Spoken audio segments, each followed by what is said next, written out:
Hi, it is July 29th, 2026. I just popped CNBC on because the Fed was making their announcement. I thought I'd see the live reaction. Um, and gosh, the commentators on there really just don't have a clue. Um, and it's tough because their ignorance is combined with their understanding that there's certain topics they're not meant to suggest, or certain statements they're not meant to make. So they're conditioned at the same time they're ignorant.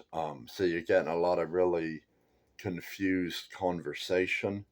Um, and the truth is, yeah, most people are confused. Yeah, even a lot of libertarians, I think, don't understand the reality that the dollar and the bond market are doomed, that both of them are doomed, that the Fed's not going to get to pick which one is doomed, that they're both doomed. Yeah, I think a lot of people understand that if the Fed lowers rates and the Fed goes back to QE, that's going to create a bunch of new dollars, and that the dollar is going to thus lose value because there's going to be more dollars chasing after goods. Um, but prices are affected by both supply and demand. Um, and modern day commentators, really almost across the board, don't talk about the supply side. They don't want to acknowledge that supply side economics is real, um, because doing so opens the door to um, the type of economic discussion that they want to pretend isn't real, and they don't want to have. Uh, but the supply side is real. So, yes, when you print a bunch of money into oblivion, that creates price rises. But also, if the supply of stuff goes away, then even if you have the same amount of currency units chasing after the stuff, prices are going to go up because there's less stuff. Um, Now, some of the people on CNBC were kind of hinting that they felt like the Fed policy wasn't going to help because of the supply side. But they're like, well, but Warsh hasn't acknowledged this, and he's saying that the Fed can control, inflation and prices. See, inflation, the word inflation, I know is a hot topic because I know the old definition is different than the new one, but you almost have to use the new one because else most people aren't going to know what you're talking about. And I'm sorry if that offends you, man. You know? Um, so, yeah, both Team Red and Team Blue are going to get to learn a whole lot about supply side economics as these oil reserves uh, run out, because oil's about to get more expensive than people will believe. Yeah, these people on CNBC, you listen to them, they're like, well, people are upset, prices have gone up so much. And they're like, well, yeah, we just need wages. We need wages to rise to match the other prices. You can't make prices go down once they're up.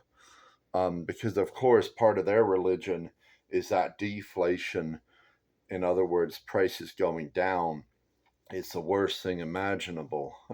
God forbid it becomes cheaper to buy stuff because, again, they ignore the supply side. All they think about is demand. And if you only think about demand, um, well, deflation is going to decrease demand because you'd rather save money and buy more later when it buys more stuff. Um, and so that's why they're like talk about this deflationary spiral. Um, so the reality is deflation can exist in a healthy economy, and deflation did exist when we used gold backed money. Um, Prices decreased over time. Um, and it was good to incentivize savings, because the more savings you have, the more investment you can have, the more you can grow the economy, because ultimately you need production. Ultimately, you need that supply side. You need investment. So yeah, they want to talk about wages going up. They think that's just something you're gonna rig with some policy, some minimum wage policy, because they're stupid, because they don't understand these laws of supply and demand. For wages to go up, workers either need to gain skills that they didn't get going to 16 years of formal education that would actually provide them with marketable skills in the job force, um, or we need economic growth where we have more savings and investment, so there's more people that are hiring more people, um, and there's more demand for labor. So yeah, they want an easy workaround. They're not going to get it. Prices are going, they think inflation's bad. They haven't seen a single fucking thing. Things are going to get extremely bad, extremely fast, when it happens. Uh, and it seems like it's going to be happening here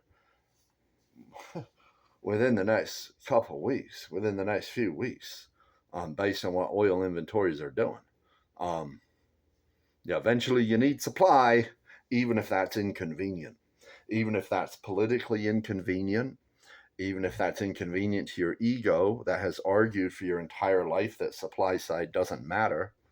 Um, Even if it's inconvenient because the political system or the political characters you believe in um, have created an oil crisis. Um, and we already had inflation. We already had inflation because we did have loose monetary policy for all these years.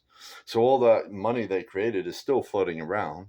So now you're getting more money chasing fewer goods. So you just prices are going to get completely fucking crazy.